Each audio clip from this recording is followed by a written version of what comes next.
आज ईद का दिन है।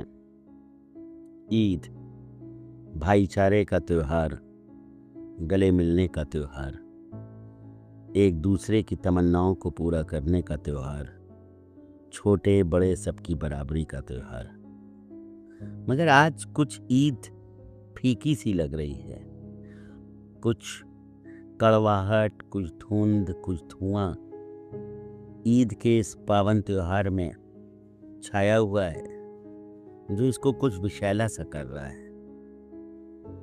और कहीं पे मुझको लगता है कि ये विषैला धुआं ये कुछ दुर्गंध भी पैदा कर रहा है, जो शायद काले सोने की है, अर्थात पेट्रोलियम की। ये पेट्रोलियम का धुआं कुछ इतना विषाक्त है कि उसने पूरे इस्लामिक वर्ल्ड को, पूरे इस्लामिक विश्व को एक ऐसे गहरी खाई में धकेल दिया है कि आज वो चांद पे भी धुआं देख रहे हैं और अपने दिल में भी धुआं महसूस कर रहे हैं, और अपनी पूरी सभ्यता संस्कृति में भी। किसको दोष दिया जाए?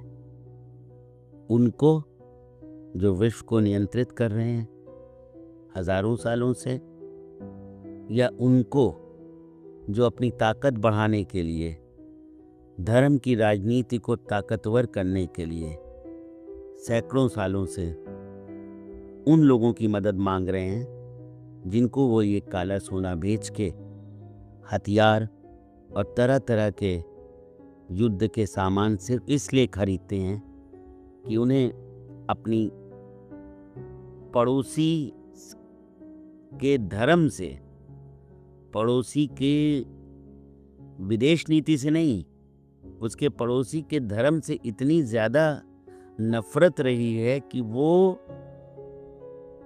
उस नफरत को परास्त करने के लिए, इन हथियारों को पाने के लिए अपने घर का सोना उन लोगों को बेच रहे हैं जो उनसे हजारों साल, हजारों किलोमीटर दूर रहते हैं। ये बड़े दुर्भाग्य का विषय है।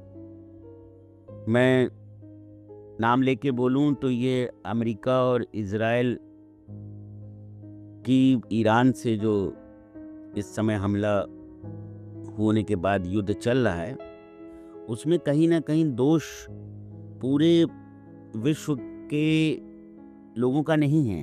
वो सिर्फ भुगत रहे हैं। हमारा हिंदुस्तान भुगत रहा है, आसपास के देश भुगत रहे हैं। ये लड़ाई सिर्फ और सिर्फ पेट्रोल की लड़ाई है। पेट्रोल के जो निकालने वाली जगहें हैं उन पे कब्जा करने की लड़ाई है। और ये अमेरिका का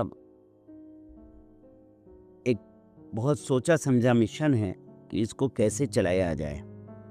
उसने तो इस समय इजराइल को एक शिखंडी की तरह खड़ा कर दिया था कि इजराइल की आड़ में करूंगा और ईरान के सारे अड्डे तबाह करके उनका भी पेट्रोल उसी तरह छीन लूंगा जैसे कर्नल गद्दाफी का छीना, या अन्य देशों में सत्ताएं पलट के उसने किया। मगर मुझे लगता है कि इस बार वो मात खा गया। वो ये भूल गया कि अब ये सन 70 का 80 का दशक नहीं है जहाँ पे दो महाशक्तियाँ हैं और दोनों का युद्ध चल रहा है। कुछ इधर हैं, कुछ उधर हैं। अब सबके यहाँ बाजार हैं। बाजार वो जगह है जहाँ पे सबको झुकना पड़ता है। आर्थिक साम्राज्यवाद की पहली नींव जो है बाजार के थ्रू पड़ती है, और हमारा थर्ड वर्ल्ड अब सबसे बड़ा बाजार है। तो ये दोनों वर्ल्ड आपस में कितना भी लड़े, उन्हें हमारे तृतीय विश्व के सामने हमेशा दबना पड़ेगा, और वही हो रहा है। आज अमेरिका की लड़ाई उस हाशिए पे पहुंची जा रही है कि वो हतप्रभ देख रहा है कि जो देश उसके साथ थे आज वो उसको अंगूठा दिखा रहे हैं। भारत जो उसके साथ था, इजराइल के कारण, अपने इस्लामिक आतंकवाद के डर के कारण हमेशा से इजराइल का साथ दिया, वो भी आज उनका साथ सिर्फ इसलिए छोड़ रहा है कि उसको दिख रहा है कि अब इन दो पोल की लड़ाई नहीं है, अब कोई सोवियत संघ और अमेरिका की लड़ाई नहीं है कि मुझे इसमें थाली के बैगन की तरह इधर से उधर जाना है। लड़ाई अब कई जगह हो रही है और लड़ाई में सिर्फ आर्थिक हित देखने हैं। पेट्रोल उनके लिए ताकत का केंद्र हो सकता है, मगर पेट्रोल हमारे लिए अर्थव्यवस्था का आधार है। तो हम अपने पेट्रोल को बचाने के लिए क्यों नहीं अपनी विदेश नीति को व्यवहारिक करेंगे, ये सवाल है। हम चापलूस नहीं हैं,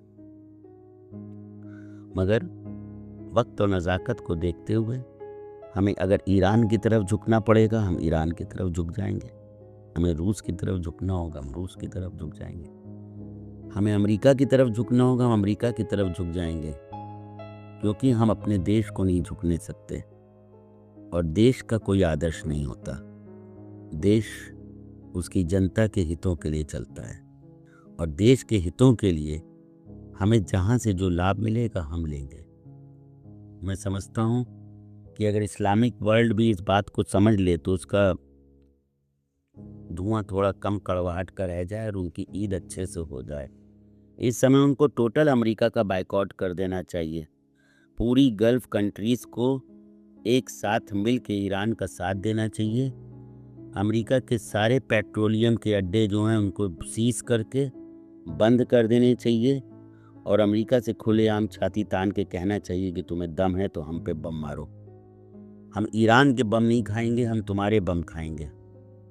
और आप देखिएगा, एक बार ये साहस अगर अमीरात, ओमान, खाड़ी के अन्य देश, दुबई, कुवैत अगर दिखा दें तो अमेरिका महाशक्ति जो है हाशिए पे आ जाएगी। जय हिंद।